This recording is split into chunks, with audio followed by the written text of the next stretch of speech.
어머, 미안. 내가 너무 세게 잡아당긴 것 같아. 천이 찢어지는 소리가 귓가에서 울렸습니다. 브로치가 옷에서 떨어져 나가면서 옷깃이 찢어졌어요. 어깨 부분까지 실밥이 뜯어졌습니다. 수백 명의 사람들 앞에서 제 어깨가 드러났습니다. 백지은의 목소리가 들렸지만 그녀의 눈빛에는 미안함이 전혀 없었어요. 오히려 만족스러워 보였습니다. 이런 상황이 벌어진 데에는 아주 충격적인 이유가 있었습니다. 사연 시작하기 전에 어디서 듣고 계신지 댓글로 알려주시면 그곳으로 행운과 건강이 함께 하시길 기원합니다. 그럼 오늘의 이야기 시작합니다. 초대장을 받은 건 지난주 화요일 오후였습니다. 베이지색 봉투가 우편함에 꽂혀 있었어요. 청운고등학교 졸업 35주년 동문회라는 글씨를 보는 순간 손끝이 차가워졌습니다. 35년이라는 시간이 정말 흘렀구나. 실감이 나지 않았어요. 동시에 그때 그 기억들이 하나씩 떠올랐습니다.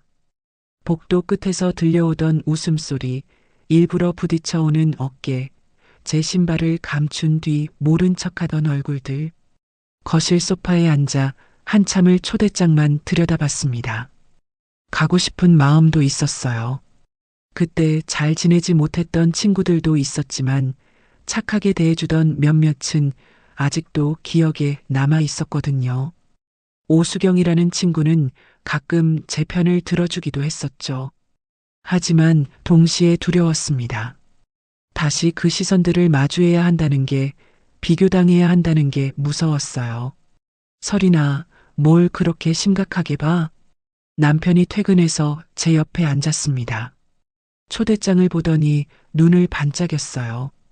와, 35주년이면 정말 오랜만이겠네. 갈 거야? 잘 모르겠어요. 가긴 가고 싶은데. 말끝을 흐렸습니다. 남편은 제 성격을 잘 알았어요.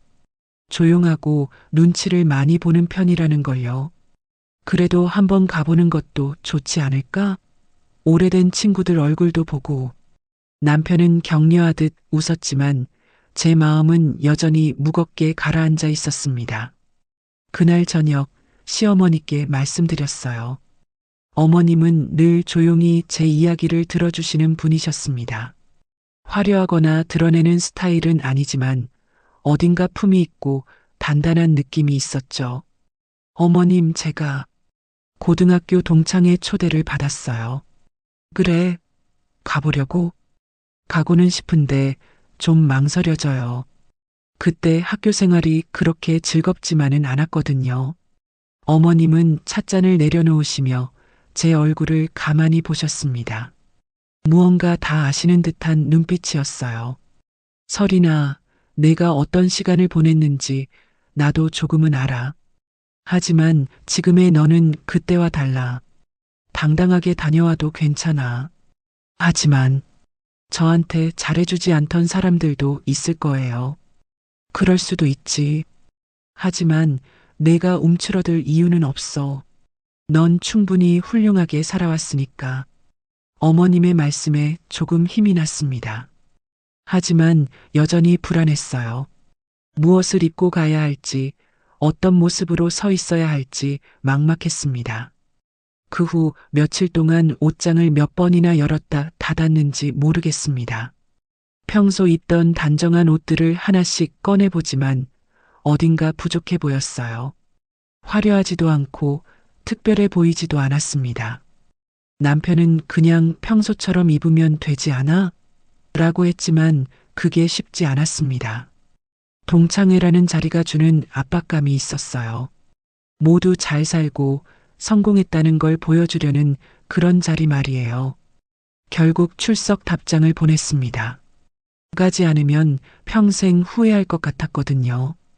그래도 매일같이 마음속에서는 괜찮을까, 괜찮을까라는 질문이 메아리 쳤습니다. 동창회 전날 밤 잠을 제대로 이루지 못했습니다. 이불 속에서 뒤척이며 내일을 상상했어요. 반갑게 맞아줄 친구들의 얼굴, 하지만 동시에 차갑게 돌아설지도 모를 누군가의 뒷모습. 새벽에 일어나 거울을 봤습니다. 어느새 50대 중반이 된 제 얼굴이 낯설게 느껴졌어요. 주름이 조금 늘었고 머리카락에 흰머리도 섞여 있었습니다. 그래도 괜찮아. 어머님 말씀처럼 당당하게 다녀오자. 스스로를 다독이며 옷을 꺼냈습니다. 그런데 그때 시어머니께서 문을 두드리셨어요. 설이나 잠깐 나와 볼래? 어머님 방에는 오래된 나무 상자 하나가 놓여 있었습니다. 뚜껑을 여시더니 그 안에서 조심스럽게 무언가를 꺼내셨어요. 깔끔하게 다려진 옷 한 벌과 작은 장신구였습니다. 화려하지는 않았지만 단정하고 품이 있어 보였어요. 이건 내가 젊었을 때 중요한 자리에 입었던 옷이야. 너한테 잘 어울릴 것 같아서. 어머님, 이렇게 좋은 걸 제가. 괜찮아. 넌 이걸 입을 자격이 있어. 당당하게 다녀와. 가슴이 뜨거워졌습니다. 어머님의 따뜻한 마음이 전해졌어요. 그 순간 조금은 용기가 생겼습니다. 그래, 다녀오자. 35년 만에 만나는 친구들, 분명 반가운 얼굴도 있을 거야. 하지만 제가 몰랐던 건 그 자리에 저를 기다리고 있는 것이 단순한 재회가 아니라는 사실이었습니다.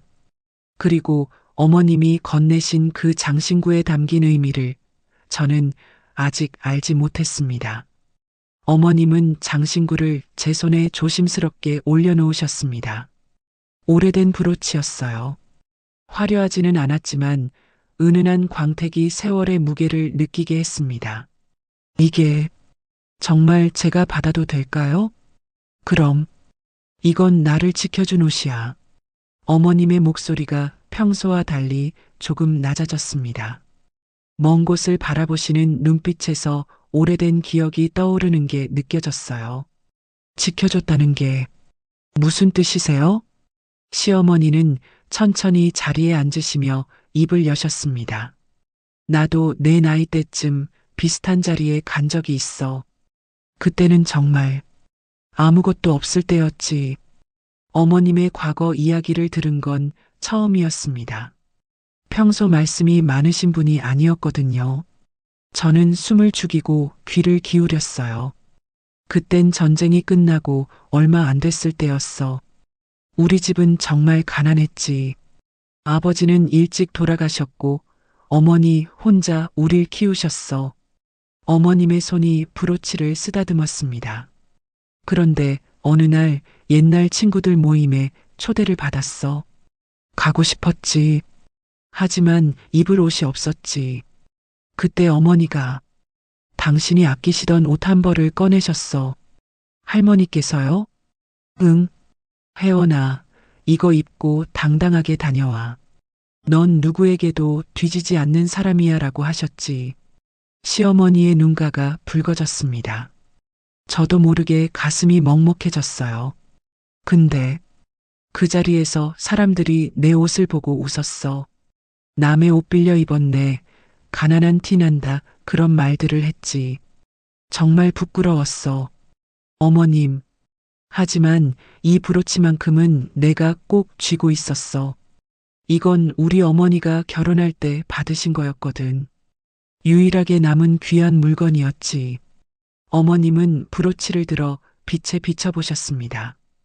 그 자리에서 누군가 이걸 보고 가짜 아니야? 라고 했어. 나는 아무 말도 못했지. 그냥 참았어. 하지만 그날 밤 어머니한테 이 브로치 이야기를 했더니 이렇게 말씀하셨어. 시어머니의 목소리가 잠시 멈췄습니다. 혜원아, 사람들이 뭐라 하든 너는 내가 가진 걸 소중히 여겨라. 진짜와 가짜는 시간이 증명해 주는 거야. 그 말씀이 평생 내 마음에 남았어. 저는 브로치를 가만히 내려다봤습니다. 작고 소박해 보이는 이 장신구에 이런 깊은 이야기가 담겨 있었다니. 그래서 이걸 설인이 내게 주고 싶었어. 오늘 너한테도 비슷한 순간이 올 수 있어. 하지만 기억해. 내가 가진 건 결코 부끄러운 게 아니야. 당당하게 다녀와. 어머님의 손이 제 손을 꼭 감싸 쥐었습니다. 따뜻했어요. 그 온기가 제 마음까지 녹여주는 것 같았습니다. 고맙습니다, 어머님. 정말 고맙습니다. 그날 밤 저는 어머님이 주신 옷을 조심스럽게 걸어두고 브로치를 여러 번 만져봤습니다. 이제 이건 단순한 장신구가 아니었어요. 두 세대를 거쳐온 용기의 증표였습니다. 다음 날 아침, 동창의 당일이 밝았습니다. 거울 앞에서 옷을 입고 브로치를 달았어요. 신기하게도 마음이 조금 편안해졌습니다. 남편이 출근하기 전에 제 모습을 보더니 환하게 웃었습니다. 와, 정말 멋진데? 오늘 제일 예쁠 것 같아. 과찬이에요. 아니야, 진짜야. 자신감 있게 다녀와. 현관을 나서기 전 시어머니께서 문 앞까지 나오셨어요.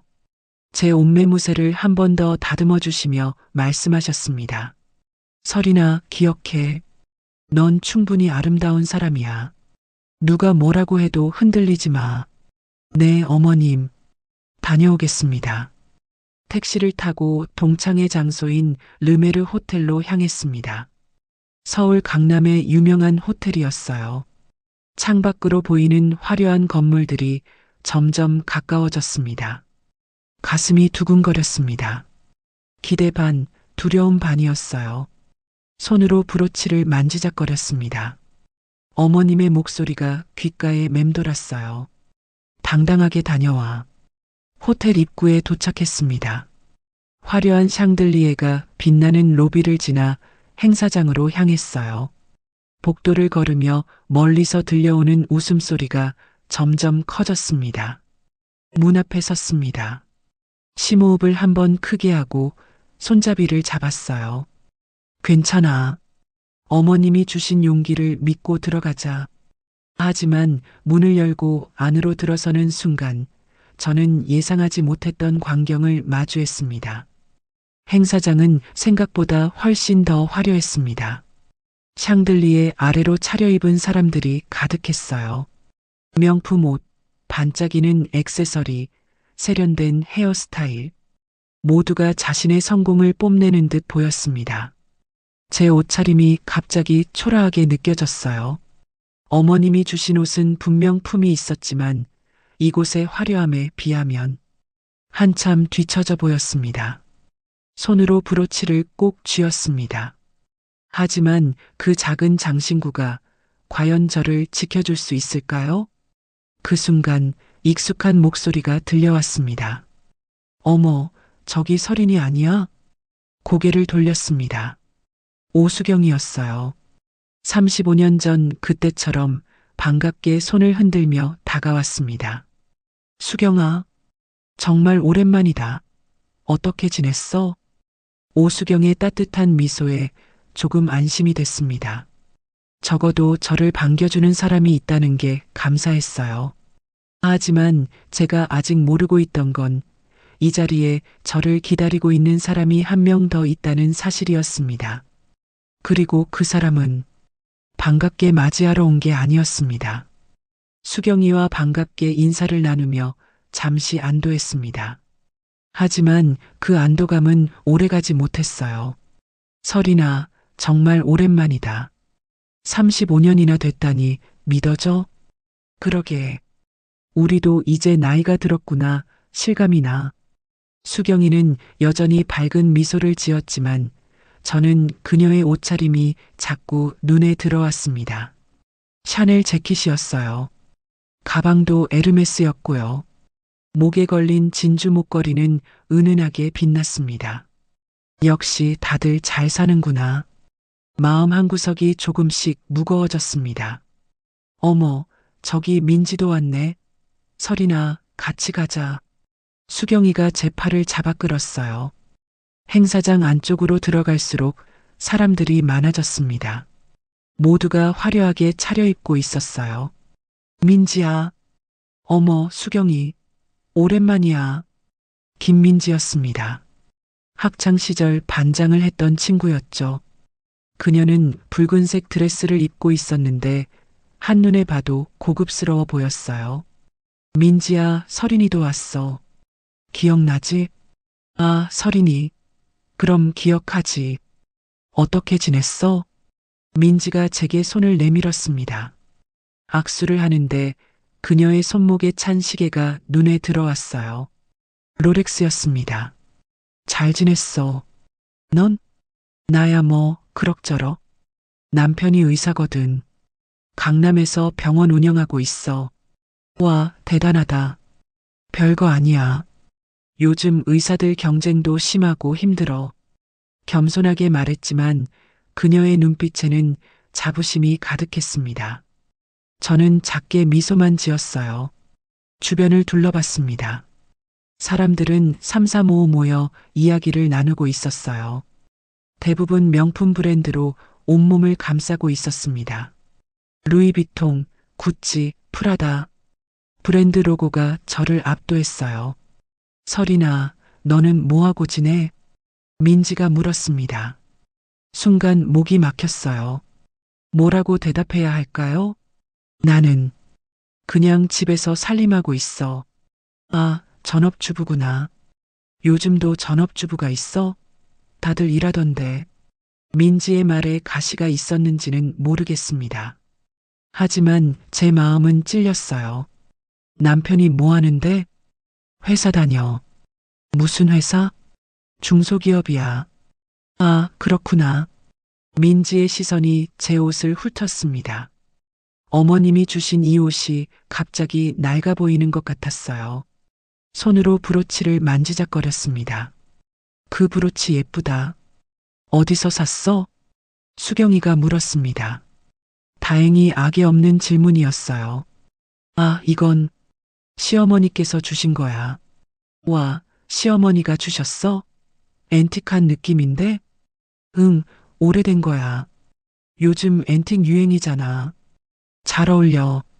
수경이의 말에 조금 위안이 됐습니다. 하지만 그때 옆에서 다른 친구들의 대화가 들려왔어요.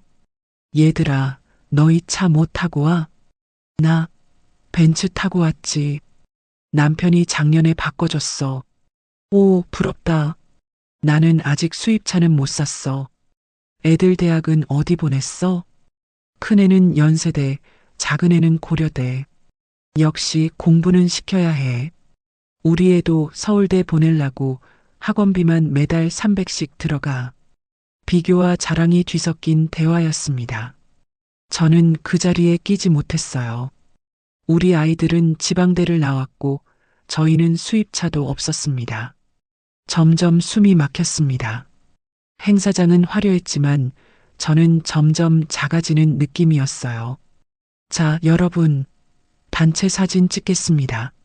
사회자의 목소리가 울려 퍼졌습니다. 사람들이 무대 앞으로 모이기 시작했어요. 수경이가 제 손을 잡았습니다. 설이나, 우리 같이 앞으로 가자. 응. 무대 앞으로 걸어가는데 사람들 사이를 비집고 지나가야 했습니다. 그 과정에서 여러 시선이 느껴졌어요. 어머, 저 사람 누구야? 글쎄, 기억 안 나는데? 옷 스타일 좀 봐. 요즘도 저렇게 입는 사람이 있어? 작은 목소리였지만 제 귓가에 또렷하게 들려왔습니다. 가슴이 철렁 내려앉았어요. 무대 앞에 섰습니다. 사진사가 카메라를 들고 위치를 조정했어요.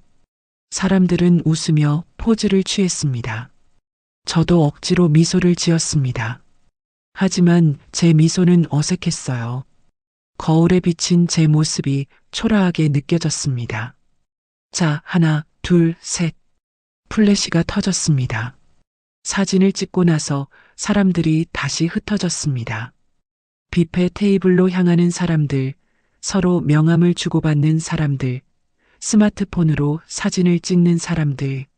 저는 구석자리로 가서 물 한 잔을 마셨습니다. 목이 바짝 말라 있었어요. 괜찮아. 조금만 있다가 가면 돼. 스스로를 다독이려 했지만 마음은 계속 무거웠습니다.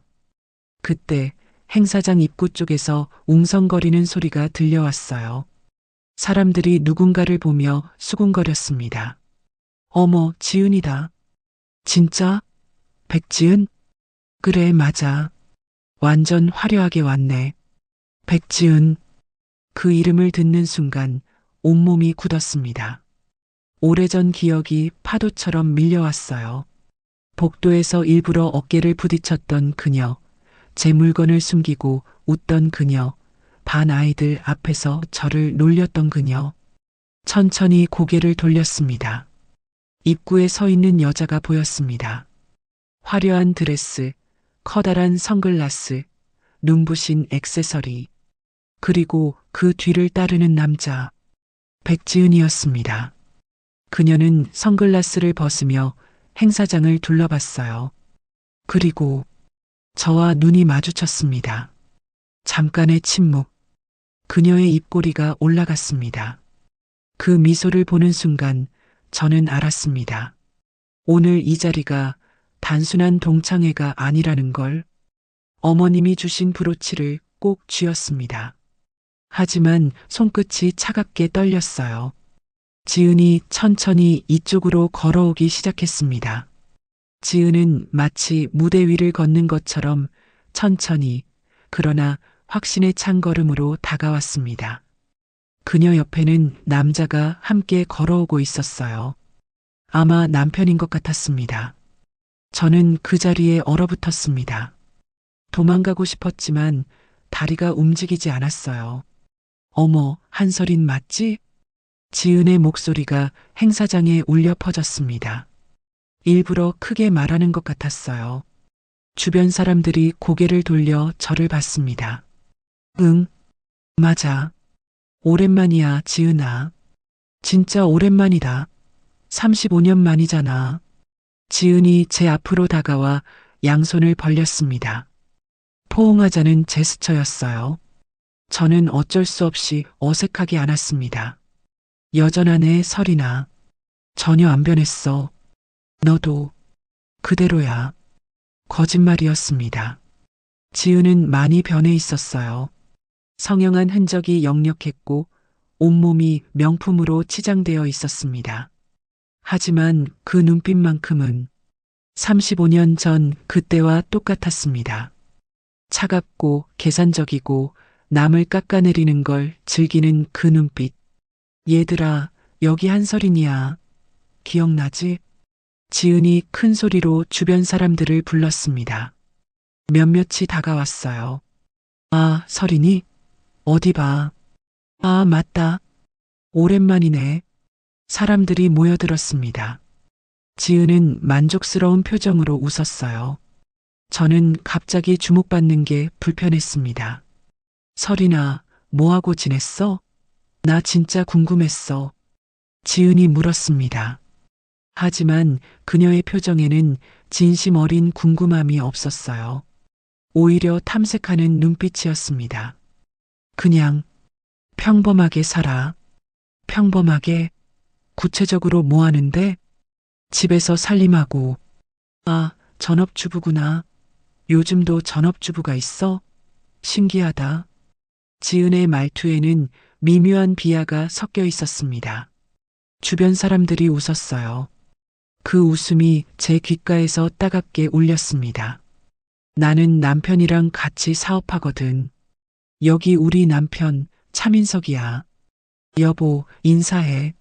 지은 옆에 서 있던 남자가 손을 내밀었습니다. 정장 차림에 고급 시계를 차고 있었어요. 반갑습니다. 차민석입니다.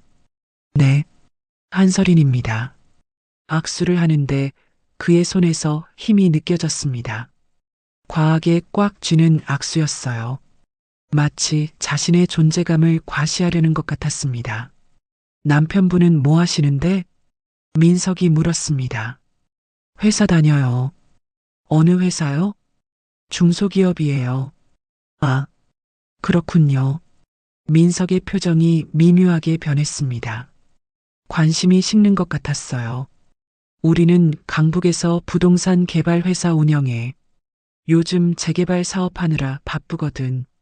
지은이 자랑스럽게 말했습니다. 와, 대단하다. 별거 아니야. 요즘 경기가 안 좋아서 힘들긴 한데 그래도 프로젝트가 몇 개 진행 중이야.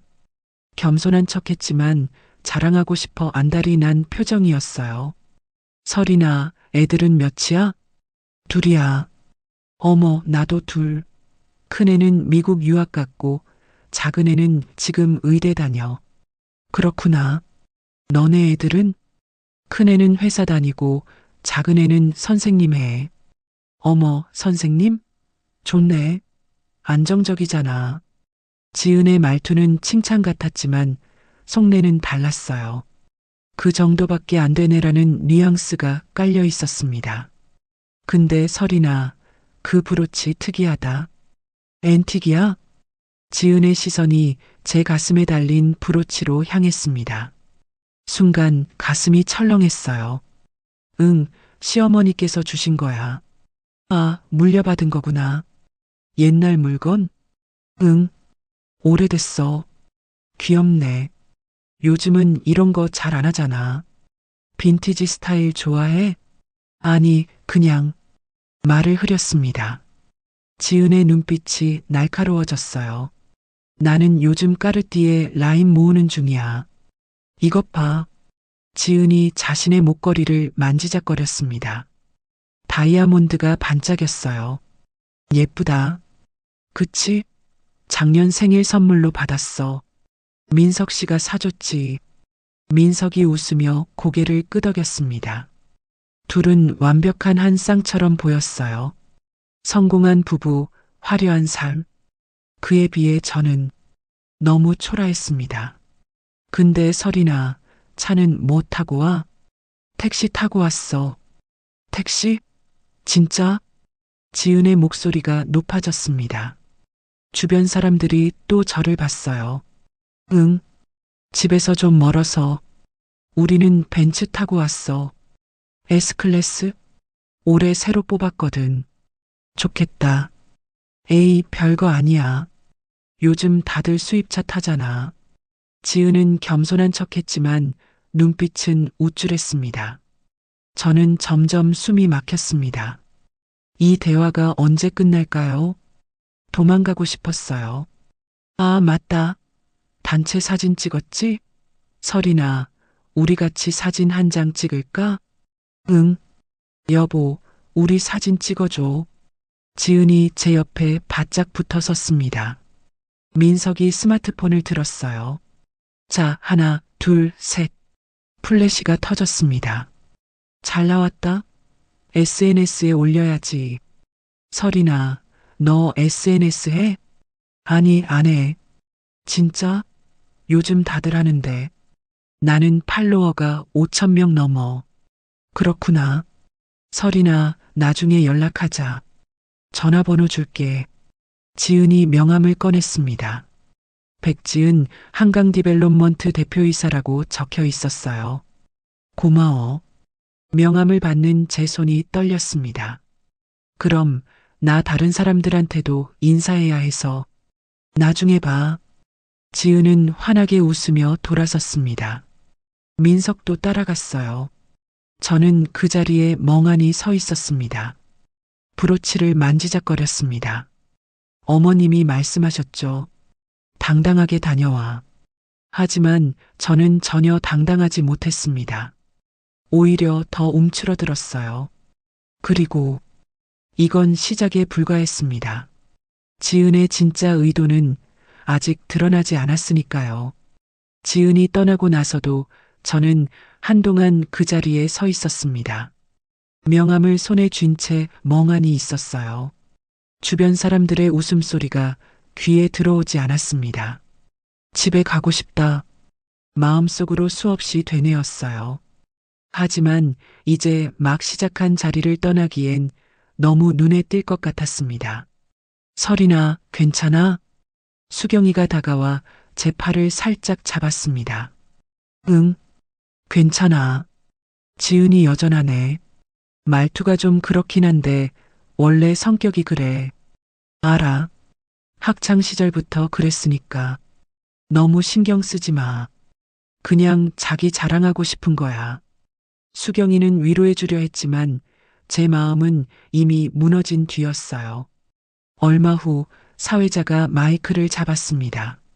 자, 여러분, 이제 식사 시간입니다. 뷔페 준비되어 있으니 편하게 드시면서 이야기 나누세요. 사람들이 뷔페 테이블로 몰려갔습니다. 저도 수경이와 함께 자리로 갔어요. 음식을 조금씩 담았지만 입맛이 없었습니다. 그냥 형식적으로 포크를 들었다 놨다 할 뿐이었어요. 테이블에는 몇몇 동창들이 앉아 있었습니다. 다들 옛날 이야기를 하며 웃었어요. 저는 그저 듣기만 했습니다. 얘들아, 기억나? 우리 3학년 때 수학여행 갔을 때. 아, 맞다. 그때 진짜 재밌었지. 설이나, 너도 기억나? 응, 기억나. 사실 그때 수학여행은 제게 즐거운 기억이 아니었습니다. 짐을 싸는데 누군가 제 물건을 감춰서 한참 찾았던 기억이 났어요. 그때 웃으며 지켜보던 얼굴들도 떠올랐습니다. 설이나, 왜 안 먹어? 입맛 없어? 아니, 괜찮아. 조금씩 먹고 있어. 그때 지은의 목소리가 들려왔습니다. 얘들아, 우리 테이블로 와. 여기 자리 있어. 지은이 저 멀리 테이블에서 손을 흔들었어요. 몇몇 친구들이 일어나 그쪽으로 갔습니다. 수경이가 저를 봤습니다. 설이나, 우리도 갈까? 아니, 난 여기서 먹을게. 너는 가도 돼. 혼자 있기 싫은데. 나도 여기 있을게. 고마웠습니다. 수경이는 정말 착한 친구였어요. 하지만 얼마 지나지 않아 지은이 직접 우리 테이블로 왔습니다. 설이나, 수경아, 왜 여기 있어? 우리 테이블로 와. 다들 너희 보고 싶대. 괜찮아. 우린 여기서. 에이, 뭘. 오랜만에 만났는데 같이 있어야지. 지은은 제 팔을 잡아 끌었습니다. 거절할 틈도 없이 끌려갔어요. 지은의 테이블에는 민석과 몇몇 동창들이 앉아 있었습니다. 모두 화려하게 차려입은 사람들이었어요. 자, 여기 앉아. 설이나, 너 여기. 제 옆자리에 지은이 앉았습니다. 너무 가까워서 불편했어요. 설이나, 아까 브로치 이야기 못다 했는데 다시 한번 보여줘. 응? 그거 진짜 특이하더라. 어디서 났어? 지은의 손이 제 가슴 쪽으로 뻗어왔습니다.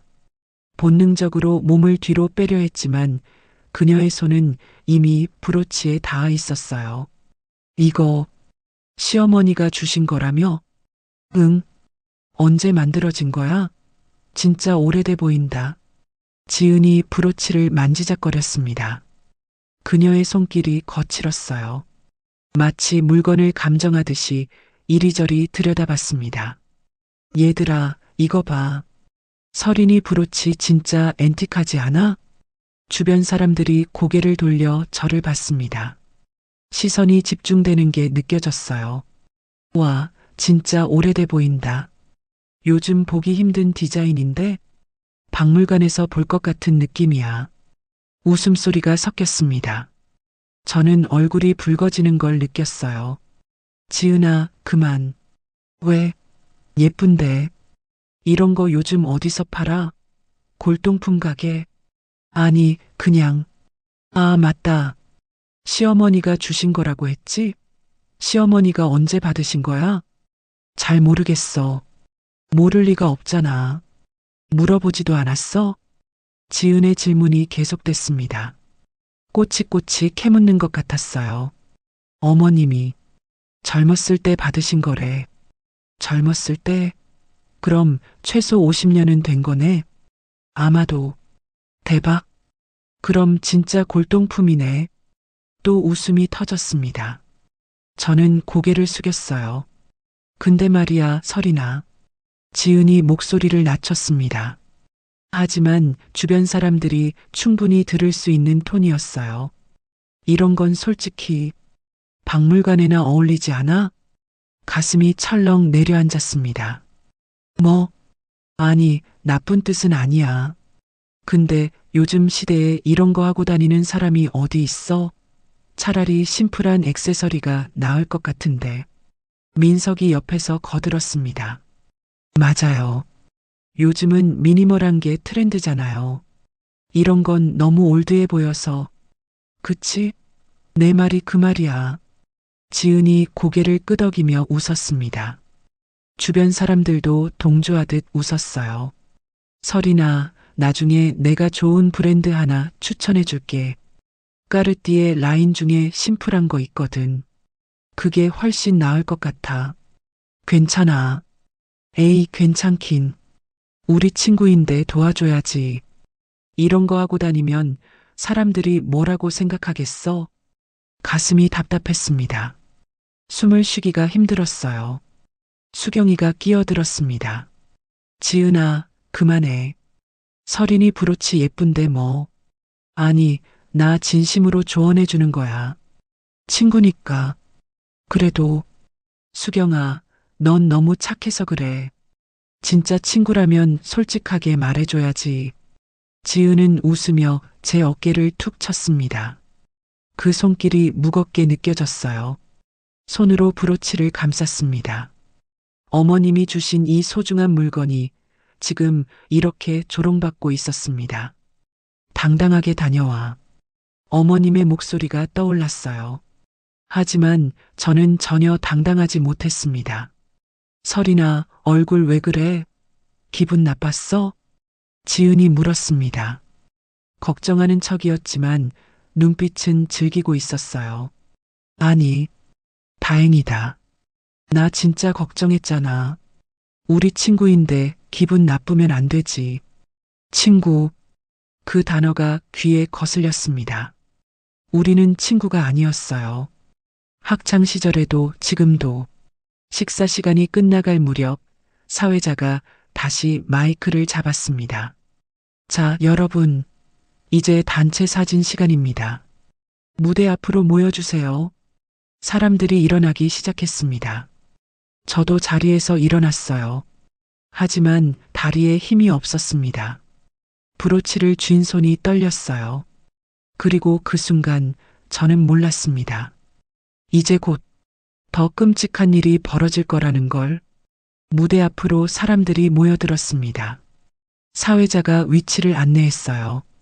앞줄은 앉으시고 뒷줄은 서주세요. 키 작은 분들은 앞으로, 저는 뒷줄 구석으로 가려 했습니다. 최대한 눈에 띄지 않는 곳으로요. 하지만 지은이 제 팔을 잡았어요. 설이나, 너 키 작잖아. 앞으로 와. 아니, 괜찮아. 여기서. 에이, 뭘. 우리 같이 앞에 서자. 오랜만에 만났는데. 또다시 끌려갔습니다. 지은의 소나기에는 힘이 있었어요. 거절할 수가 없었습니다. 앞줄 한가운데로 갔습니다. 사람들이 저를 봤어요. 브로치를 본 사람들의 눈빛에서 아까 그 비웃음이 남아있는 것 같았습니다. 자, 다들 준비되셨어요? 사진사가 카메라를 들었습니다. 저는 억지로 미소를 지으려 했어요.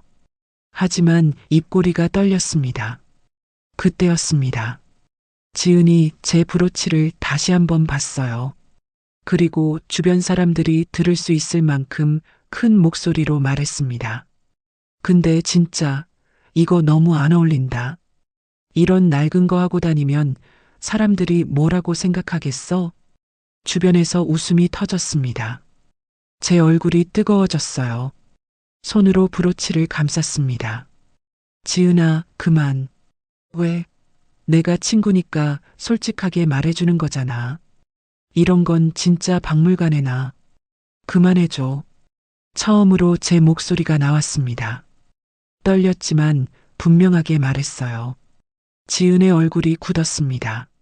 순간 그녀의 눈빛이 차갑게 변했어요. 학창 시절 그 눈빛이었습니다. 제가 감히 대들었을 때 보이던 그 표정. 뭐, 지금 나한테 그만하래? 어머님이 주신 건데. 제발. 어머님? 그래서 뭐? 그게 내가 이런 촌스러운 거 하고 다닐 이유가 돼? 지은의 손이 브로치로 뻗어왔습니다. 이게 그렇게 소중해? 하지 마. 제 손으로 막으려 했지만 지은은 이미 브로치를 움켜쥐고 있었어요. 나 줘. 왜?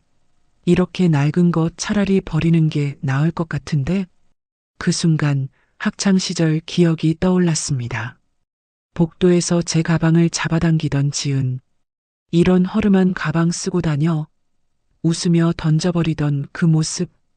급식실에서 일부러 제 쟁반을 쳐서 엎어놓고 어머 미안 하던 그 목소리. 교실에서 제 책상에 낙서하고 모른 척하던 그 눈빛.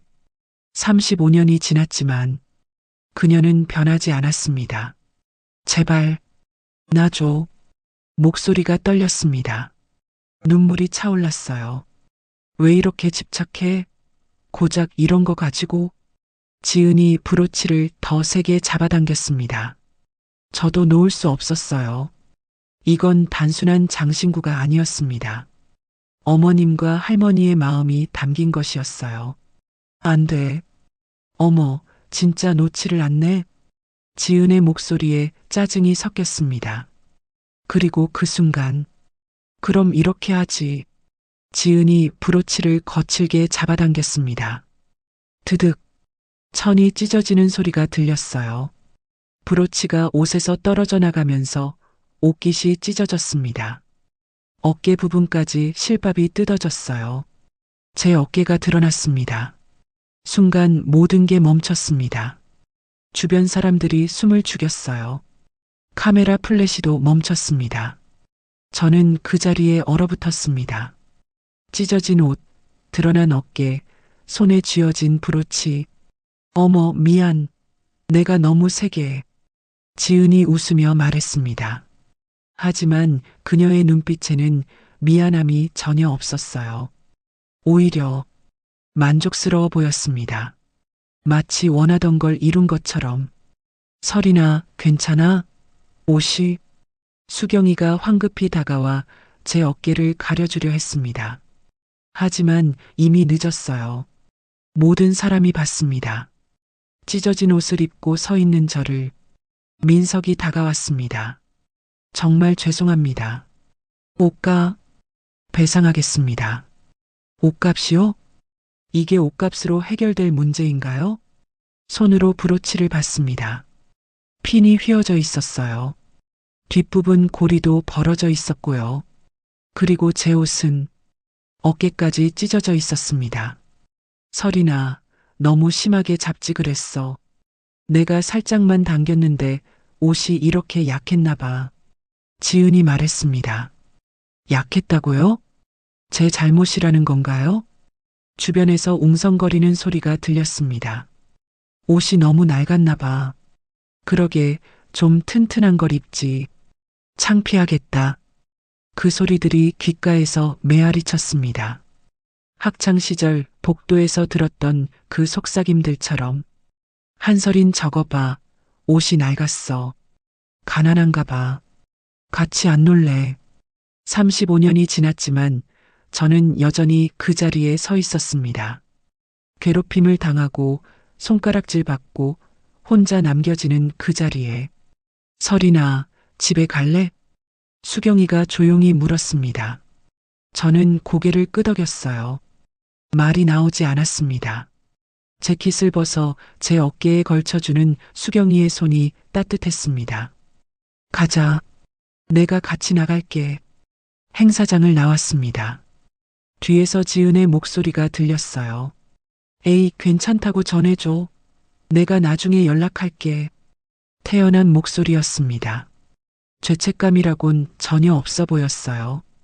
복도를 걸으며 눈물이 터질 것 같았습니다. 참았어요. 수경이 앞에서는 울고 싶지 않았습니다. 로비에서 수경이가 택시를 불러줬어요. 설이나, 정말 괜찮아? 응. 고마워, 수경아. 나 혼자 갈게. 정말? 응. 너는 들어가. 괜찮아. 거짓말이었습니다. 하나도 괜찮지 않았어요. 택시에 탔습니다. 차가 출발하자마자 눈물이 터졌어요. 기사님이 백미러로 저를 봤지만 아무 말도 하지 않았습니다. 손에 쥔 브로치를 봤습니다. 휘어진 핀, 벌어진 고리, 그리고 수경이가 빌려준 재킷 안쪽, 찢어진 제 옷. 어머님께서 당당하게 다녀와라고 하셨는데, 저는 이렇게 처참하게 돌아가고 있었습니다. 집으로 가는 내내 울었습니다. 소리 없이 조용히. 왜 갔을까? 왜 그 자리에 갔을까? 후회가 밀려왔어요. 어머님께 뭐라고 말씀드리지? 남편은 뭐라고 하실까? 차가 집 앞에 도착했습니다. 요금을 내고 내렸어요. 현관문 앞에 섰습니다. 안으로 들어가면 모든 걸 설명해야 했어요. 손잡이를 잡았습니다. 하지만 한참을 그대로 서 있었어요. 문을 열 용기가 나지 않았습니다. 재킷으로 찢어진 옷을 가렸습니다. 브로치는 가방 깊숙이 넣었어요. 숨을 깊게 들이마셨습니다. 그리고 문을 열었습니다. 안에서 어머님이 기다리고 계셨습니다. 그 순간 저는 몰랐습니다. 어머님이 제 모습을 보시고 모든 걸 아실 거라는 걸, 그리고 오늘 일어난 일이 결코 그냥 지나가지 않을 거라는 걸. 문을 열고 들어섰습니다. 거실에 불이 켜져 있었어요. 시어머니께서 소파에 앉아 계셨습니다. 어머님, 다녀왔습니다. 목소리가 떨렸습니다. 최대한 평소처럼 말하려 했지만 쉽지 않았어요. 왔어? 어떻게? 어머님의 말씀이 멈췄습니다. 제 모습을 보셨기 때문이었어요. 수경이가 빌려준 재킷, 그 안에 숨긴 찢어진 옷, 붉게 부은 눈. 어머님은 천천히 일어나셨습니다. 제게 다가오시며 조용히 물으셨어요. 설이나, 무슨 일 있었어? 아니에요. 괜찮습니다. 재킷은 누구 거야? 내 옷이 아닌데. 친구가 빌려줬어요. 좀 추워서. 거짓말이었습니다. 하지만 차마 진실을 말할 수가 없었어요.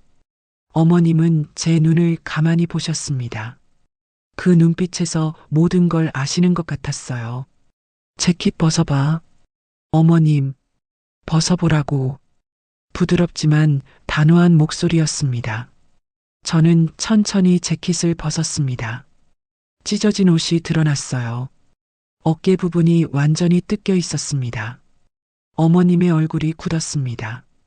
누가 그랬어? 아니에요. 실수였어요.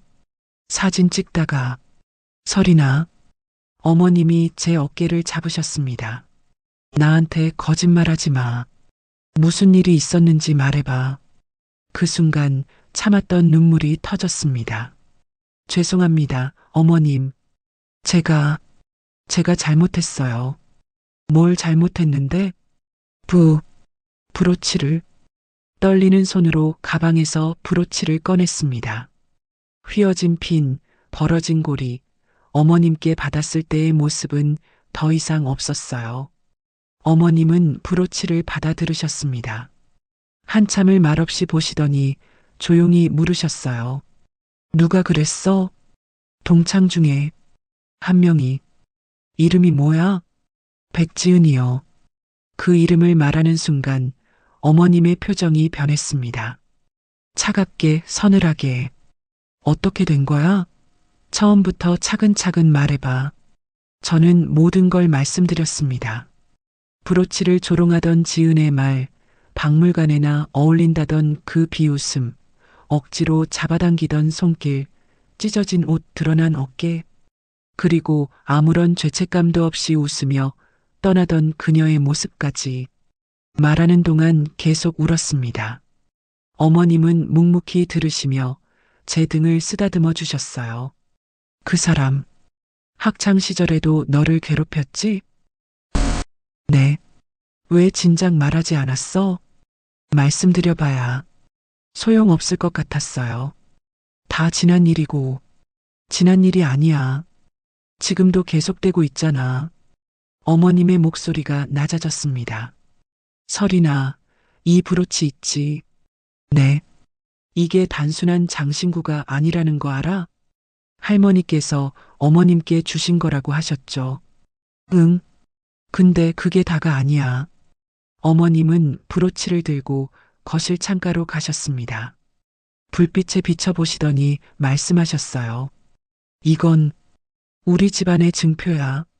증표요? 내가 젊었을 때 우리 집이 가난했다고 했지. 근데 그건 일부러 그랬던 거야. 일부러요? 내 아버지는 사실 작은 회사를 운영하셨어. 규모가 크진 않았지만 알 사람은 아는 곳이었지. 제가 몰랐던 이야기였습니다. 아버지는 사람을 볼 때 겉모습이 아니라 본질을 봐야 한다고 하셨어. 그래서 우리 가족은 일부러 평범하게 살았지. 남들에게 드러내지 않았어. 그럼 할머니도, 응, 어머니도 그렇게 사셨어. 이 브로치는 그때 아버지가 어머니께 준 거야. 겉모습에 속지 말고 진짜 가치를 알아보는 사람이 되라는 의미였지. 어머님의 손이 브로치를 쓰다듬었습니다. 나도 그렇게 살았어. 남편을 만날 때도 시집 올 때도 화려하진 않았지만 내 방식대로 살았지. 어머님, 그리고 이 브로치를 너한테 준 건 너도 그렇게 살았으면 해서였어. 당당하게. 어머님이 저를 보셨습니다. 근데 누군가 그걸 찢어버렸네. 그 목소리에 분노가 섞여 있었습니다. 하지만 격하게 화내시는 건 아니었어요. 오히려 차갑고 침착했습니다. 어머님, 괜찮습니다. 제가 약했던 거예요. 아니야. 내 잘못이 아니야. 어머님이 제 손을 잡으셨습니다. 설이나, 세상에는 두 종류의 사람이 있어. 진짜 강한 사람과 약한 사람을 괴롭히며 강한 척하는 사람. 그 백지은이라는 사람은 후자야. 학창 시절에도 그랬고 지금도 변하지 않았어. 어머님의 눈빛이 서늘하게 빛났습니다. 그런 사람은 반드시 대가를 치러야 해. 어머님, 괜찮습니다. 그냥 잊을게요. 잊으면 안 돼. 이건 너만의 문제가 아니야. 어머님은 브로치를 제게 다시 건네셨어요. 이걸 고쳐줄게. 그리고 잠시 침묵이 흘렀습니다. 그 사람들이 누군지, 뭘 하는 사람들인지 알아봐야겠어. 어머님, 설마. 걱정하지 마. 나는 절대 감정적으로 움직이지 않아. 하지만 옳고 그름은 분명히 해야지. 그 순간 저는 느꼈습니다. 어머님이 단순히 화가 나신 게 아니라는 걸, 뭔가 계획을 세우고 계신다는 걸. 명함 있어? 그 사람 명함. 네. 가방에 명함을 꺼내드렸습니다. 백지은 한강디벨롭먼트 대표이사. 어머님은 명함을 가만히 보시더니 휴대폰을 꺼내셨어요. 누군가에게 전화를 거셨습니다. 여보세요, 김비서? 나야. 미안한데 급하게 알아봐야 할 게 있어. 한강디벨롭먼트라는 회사. 대표가 백지은이라는 사람인데 이 회사 어떤 곳인지, 누구랑 거래하는지, 현재 프로젝트가 뭔지 다 알아봐줘. 응, 내일 아침까지. 고마워. 전화를 끊으신 어머님은 저를 보며 말씀하셨습니다. 설이나, 넌 아무 걱정하지 마. 그냥 푹 쉬어. 어머님, 괜찮을까요? 괜찮아. 이건 내가 할 일이야. 어머님의 눈빛은 확고했습니다. 그날 밤 저는 잠을 이루지 못했습니다. 어머님이 무엇을 하실 건지, 어떻게 될 건지 알 수 없었어요. 하지만 한 가지는 확실했습니다. 백지은이 자신이 무엇을 건드렸는지 아직 모른다는 것. 그리고 곧 그녀는 알게 될 거라는 것. 다음 날 아침 일찍 일어났습니다. 거의 잠을 자지 못했어요. 거실로 나가니 어머님께서 이미 일어나 계셨습니다. 테이블에는 서류들이 펼쳐져 있었어요. 어머님, 벌써 일어나셨어요? 응. 설이나, 아침 먹었어? 아직이요. 같이 먹자. 준혁이는 일찍 출근했어요. 간단히 아침을 준비하며 어머님을 봤습니다. 평소와 다른 분위기였어요. 뭔가 일을 처리하시는 모습이었죠. 식사를 하는데 어머님의 휴대폰이 울렸습니다. 김 비서구나. 여보세요? 응, 다 알아봤어? 이메일로 보내줘. 지금 바로. 고마워. 수고했어. 전화를 끊으신 어머님은 노트북을 여셨어요. 이메일을 확인하시더니 천천히 읽으셨습니다. 저는 조용히 기다렸습니다. 무슨 내용인지 궁금했지만 차마 여쭤볼 수가 없었어요. 어머님이 작게 소리를 내셨습니다. 역시 그렇구나. 어머님, 무슨 내용이세요? 어머님은 잠시 망설이시더니 노트북을 제 쪽으로 돌리셨어요. 화면에는 한강 디벨롭먼트에 대한 상세한 보고서가 있었습니다. 한강 디벨롭먼트 설립 10년 차, 대표이사 백지는 부사장 차민석, 주요 사업은 소규모 재개발 프로젝트, 현재 강북 지역 3곳 진행 중. 하지만 어머님의 손가락이 화면을 가리켰습니다. 재무 상태가 좋지 않아. 현금 흐름에 문제가 있고 대출이 많아. 현재 진행 중인 프로젝트도 인허가가 지연되고 있어. 이대로 가면 6개월 안에 자금 압박이 심해질 거야. 제 눈이 커졌습니다. 이런 걸 어떻게 해? 김 비서가 알아본 거야. 우리 회사 법무팀에서 조사했지. 회사요? 그제야 깨달았습니다. 어머님께 비서가 있다는 것, 법무팀이 있다는 것. 어머님, 혹시? 어머님은 잠시 저를 보시더니 조용히 말씀하셨어요. 설이나, 내가 너한테 말하지 않은 게 하나 있어. 나는 은퇴했지만 예전에 회사를 운영했어. 회사를요? 응. 대우건설이라고 들어봤지? 네, 물론이죠. 큰 건설 회사잖아요. 거기 협력업체 중 하나가 우리 회사였어. 지금은 전문 경영인이 운영하고 있지만 숨이 멎는 것 같았습니다. 그럼 어머님이 응, 그 회사 창립자야. 지금은 고문으로만 있지만 필요할 때는 아직 목소리를 낼 수 있어. 세상이 흔들리는 것 같았어요. 평소 조용하고 소박하게 사시던 어머님이 이런 분이셨다니. 왜? 말씀 안 하셨어요?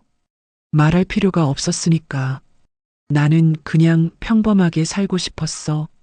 며느리로서의 너를 있는 그대로 대하고 싶었고. 어머님, 근데 지금은 달라. 누군가 우리 가족을 함부로 대했으니까.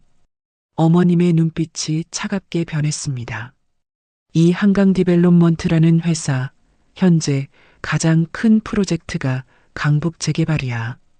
근데 여기 인허가를 담당하는 곳이 화면을 스크롤하셨어요. 서울시 도시계획과 그리고 그 과장이 박영수, 우리 회사 출신이야. 내가 직접 키운 사람이지. 가슴이 두근거렸습니다.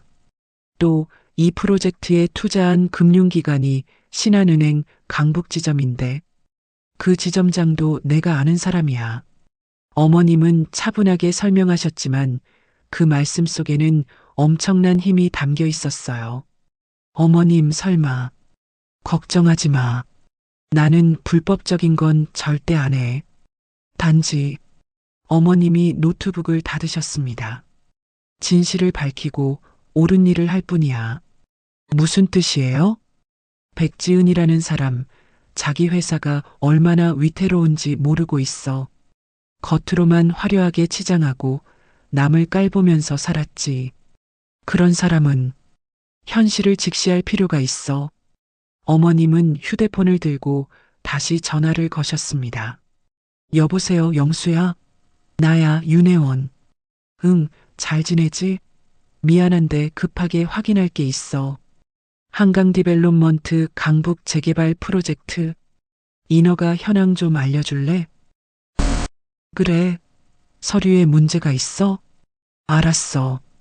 원칙대로 처리해줘. 특혜 주지 말고. 응, 고마워. 전화를 끊으신 어머님이 말씀하셨습니다. 인허가 서류에 미비한 점들이 있대. 원래 눈 감아줄 수도 있는 건데 이번엔 원칙대로 하기로 했어. 그럼 최소 3개월은 지연될 거야. 그 회사 자금 상황을 보면 그 정도면 충분히 타격이 클 거야. 저는 할 말을 잃었습니다. 어머님, 이래도 괜찮을까요? 왜 안 괜찮아? 나는 불법을 저지른 게 아니야. 그냥 원칙을 지키라고 한 것뿐이야. 하지만, 설이나 어머님이 제 손을 잡으셨습니다. 세상은 공평하지 않아.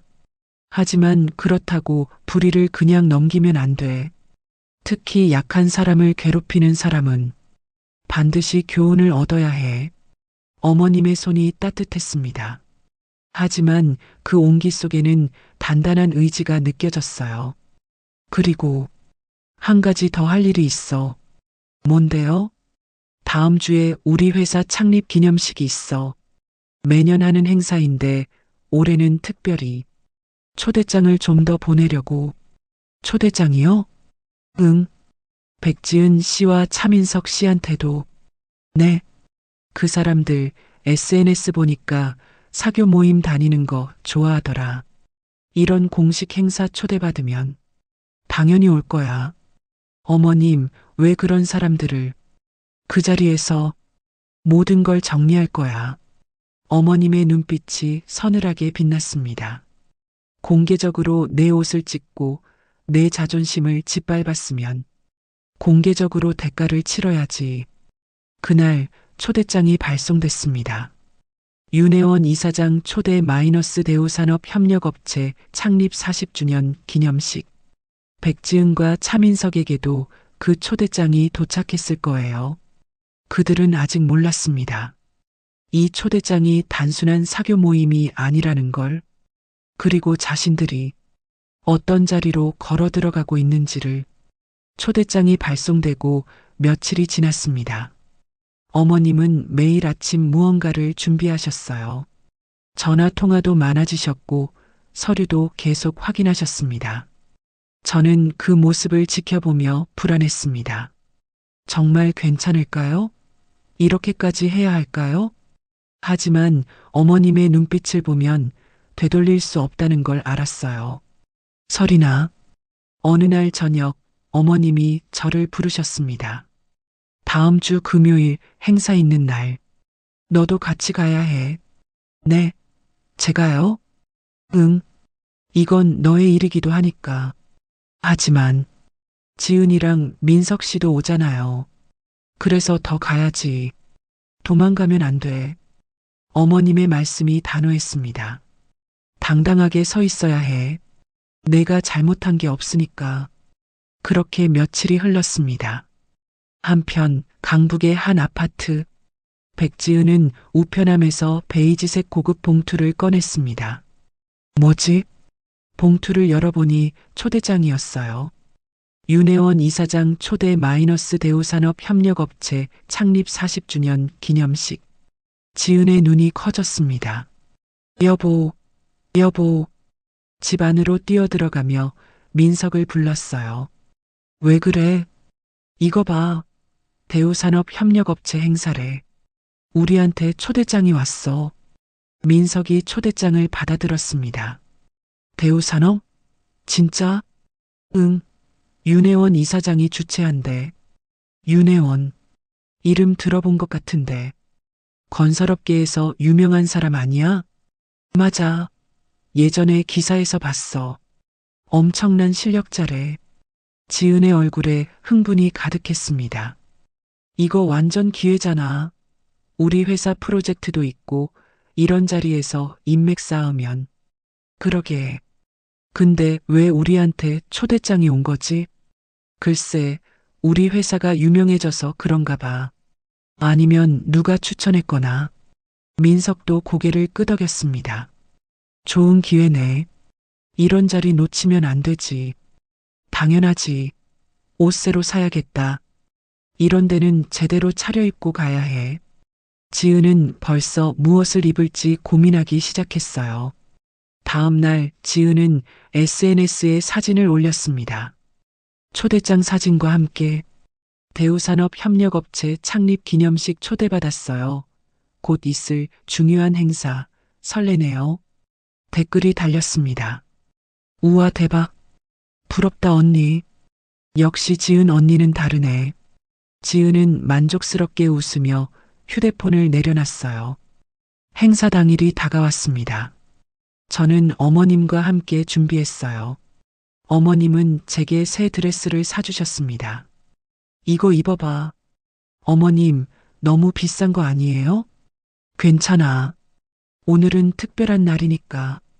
드레스는 우아하고 품이 있었어요. 화려하진 않았지만 고급스러웠습니다. 그리고 어머님은 브로치를 꺼내셨습니다. 깨끗하게 수리된 브로치였어요. 어머님, 이거 고쳤어? 원래 모습대로. 브로치는 다시 빛나고 있었습니다. 휘어진 핀도 벌어진 고리도 모두 복원돼 있었어요. 오늘은 이걸 달고 가자. 당당하게. 손이 떨렸습니다. 어머님이 제 손을 잡아주셨어요. 설이나, 오늘 넌 피해자가 아니야. 당당한 사람이야. 잊지 마. 같은 시각 백지은과 차민석은 호텔로 향했습니다.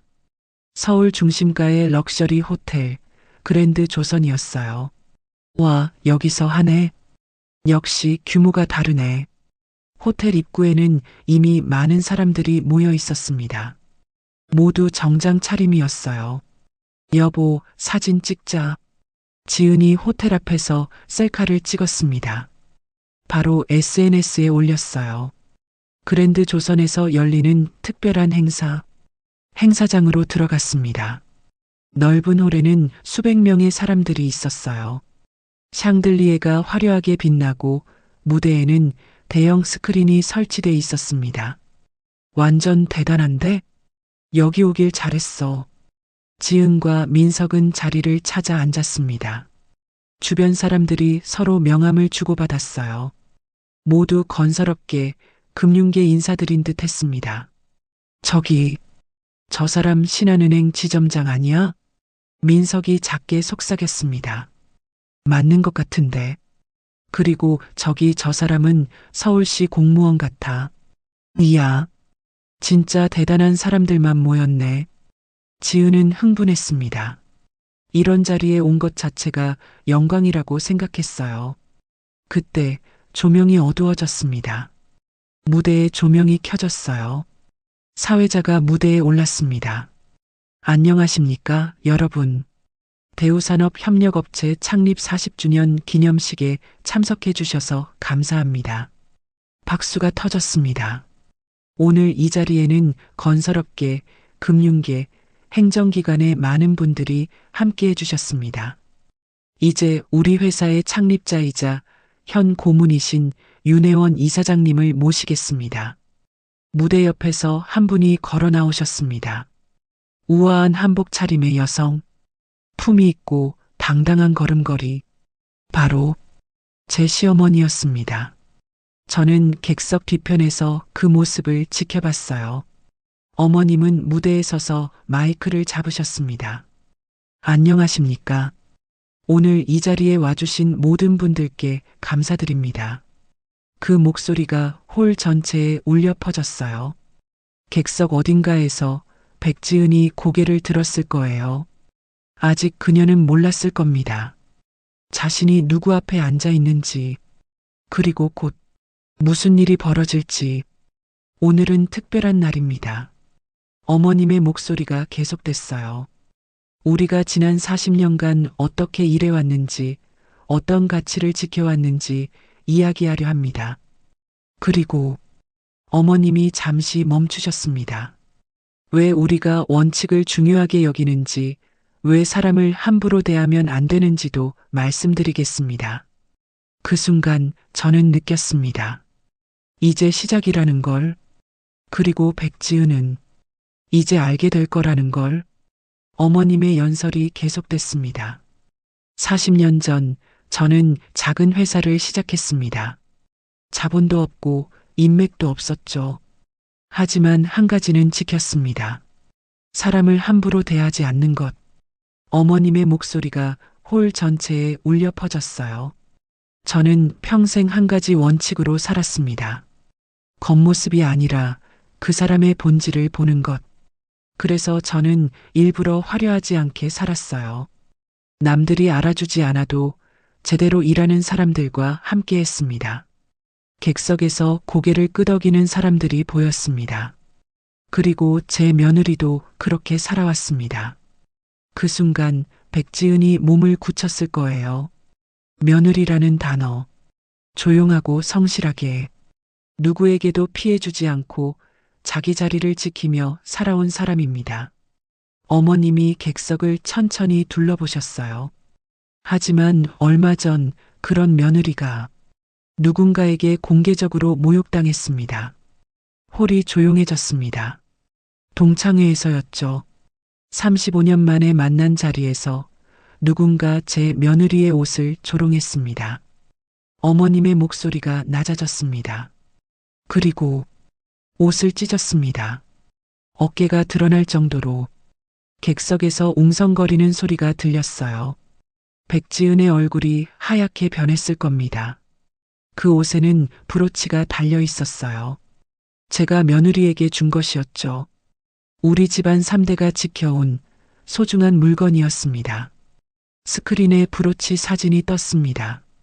수리되기 전의 모습, 휘어진 핀, 벌어진 고리, 이렇게 망가졌습니다. 억지로 잡아당겨서요. 그리고 다음 사진, 찢어진 옷 사진. 홀이 더 조용해졌어요. 며느리는 집에 돌아와 울었습니다. 자기가 잘못했다고, 자기가 약해서 그랬다고. 어머님의 목소리가 떨렸습니다. 하지만 잘못은 며느리에게 없었어요. 잘못은 타인을 함부로 대한 사람에게 있었죠. 백지은이 자리에서 일어나려 했을 거예요. 하지만 옆에 앉은 사람들 때문에 쉽게 움직일 수 없었을 겁니다. 그 사람은 학창 시절에도 제 며느리를 괴롭혔다고 합니다. 가방을 던지고 급식을 엎고 책상에 낙서를 했죠. 스크린에 또 다른 사진이 떴습니다. 동창회 행사장 사진. CCTV 화면이었어요. 브로치를 잡아당기는 장면, 옷이 찢어지는 순간. 이게 증거입니다. 호텔 측에 요청해서 받았습니다. 홀 전체가 숨을 죽였습니다. 그리고 이 일을 목격한 분도 계십니다. 오수경 씨, 나와주시겠어요? 객석 한쪽에서 수경이가 일어났습니다. 떨리는 발걸음으로 무대로 올라왔어요. 이분은 당시 현장에 계셨습니다. 말씀해 주시겠어요? 수경이가 마이크를 잡았습니다. 네. 저는 한서린 씨의 학창시절 동창입니다. 그날 백지은 씨가 일부러 서린 씨의 브로치를 잡아당기는 걸 봤습니다. 실수가 아니었어요. 분명히 의도적이었습니다. 수경이의 목소리가 떨렸지만 분명했습니다. 그리고 학창시절에도 백지은 씨는 서린 씨를 자주 괴롭혔어요. 저는 그때 말리지 못한 게 평생 죄스러웠습니다. 죄송합니다, 서린아. 수경이가 고개를 숙였어요. 어머님이 다시 마이크를 잡으셨습니다. 감사합니다, 오수경 씨. 자리로 돌아가셔도 됩니다. 그리고 어머님은 객석을 향해 말씀하셨어요. 여기 오늘 백지은 씨와 차민석 씨도 참석하셨습니다. 모든 시선이 그들에게 향했습니다. 백지은은 얼굴이 새하얗게 질렸어요. 민석은 땀을 흘리고 있었습니다. 일어나시겠어요? 어머님의 목소리는 부드러웠지만 거부할 수 없었어요. 백지은이 떨리는 몸으로 일어났습니다. 민석도 함께요. 여러분, 이 두 분이 제 며느리를 괴롭힌 사람들입니다. 홀 전체가 그들을 봤습니다. 수백 개의 시선. 백지은의 다리가 후들거렸을 거예요. 백지은 씨는 한강디벨롭먼트 대표이시죠. 현재 강북 재개발 프로젝트를 진행 중이시고요. 하지만 어머님이 서류를 들어 보이셨습니다. 이 프로젝트, 인허가 서류에 미비한 점이 많다고 합니다. 서울시에서 재검토 중이라고 하더군요. 민석의 얼굴이 굳었습니다. 그리고 회사 재무 상태도 좋지 않으시죠?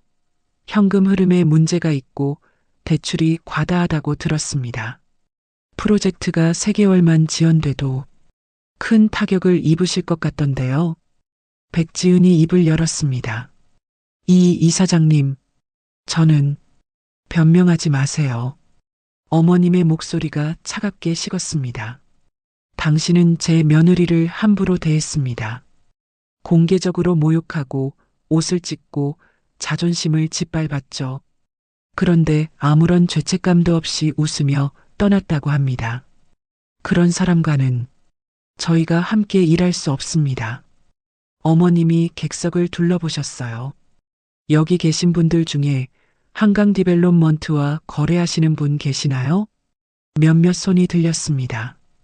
다시 한번 생각해 보시길 권합니다. 사람을 함부로 대하는 회사와 거래하시는 게 정말 좋은 선택인지요. 그 말씀에 손을 들었던 사람들이 천천히 손을 내렸어요. 백지은이 무릎이 꺾이듯 주저앉았습니다. 끝났습니다. 모든 게. 그리고 어머님이 무대 뒤를 보셨습니다. 설이나 나와 볼래? 저는 떨리는 다리로 무대로 걸어갔습니다. 수백 명의 시선이 저를 향했어요.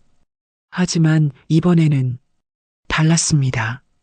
어머님이 제 손을 잡아주셨어요. 이 사람이 제 며느리 한설인입니다. 어머님이 제 드레스의 브로치를 가리키셨어요. 이 브로치 다시 달고 있습니다. 고쳐서요. 하지만 이건 단순히 수리된 물건이 아닙니다. 이건 다시 일어선 용기의 증표입니다. 어머님이 저를 보셨어요. 설이나, 이 자리에 선 소감이 어때? 마이크를 건네받았습니다. 처음에는 목소리가 나오지 않았어요. 하지만 어머님의 따뜻한 손을 느끼며 천천히 입을 열었습니다. 저는 평생 조용하게 살아왔습니다. 누구에게도 피해주지 않으려 했고 눈에 띄지 않으려 했어요. 그런데 그게 잘못이라고 생각했습니다. 제가 약해서, 제가 부족해서 괴롭힘을 당한다고 생각했어요. 목이 메었습니다. 하지만 오늘 깨달았습니다. 잘못은 제가 아니라 남을 함부로 대한 사람에게 있었다는 거요. 브로치를 만졌습니다. 이 브로치는 할머니가 어머님께, 어머님이 저에게 주신 거예요. 겉모습이 아니라 본질을 보라는 의미였죠. 저는 이제 이 의미를 제대로 알았습니다. 그리고 앞으로는 당당하게 살겠습니다. 박수가 터졌습니다. 객석에서 우레와 같은 박수. 저는 눈물을 흘렸어요. 하지만 이번에는 슬픈 눈물이 아니었습니다. 무대를 내려올 때 백지은과 눈이 마주쳤습니다. 그녀는 고개를 숙이고 있었어요. 더 이상 저를 보지 못했습니다. 행사가 끝난 뒤 백지은과 차민석은 조용히 호텔을 빠져나갔습니다. 다음 날 한강 디벨롭먼트의 거래처들이 하나둘 계약을 취소했어요. 은행에서는 대출 연장을 거부했습니다. 서울시는 재개발 인허가를 반려했어요. 6개월 뒤 한강 디벨롭먼트는 법정 관리에 들어갔습니다. 백지은의 SNS는 더 이상 업데이트되지 않았어요. 저는 그 후 작은 일을 시작했습니다. 괴롭힘 피해자들을 돕는 상담 봉사였어요. 저도 당했어요. 하지만 이겨냈어요. 당신도 할 수 있습니다. 그렇게 말하며 누군가의 손을 잡아줬습니다. 어머님은 제 모습을 보며 웃으셨어요.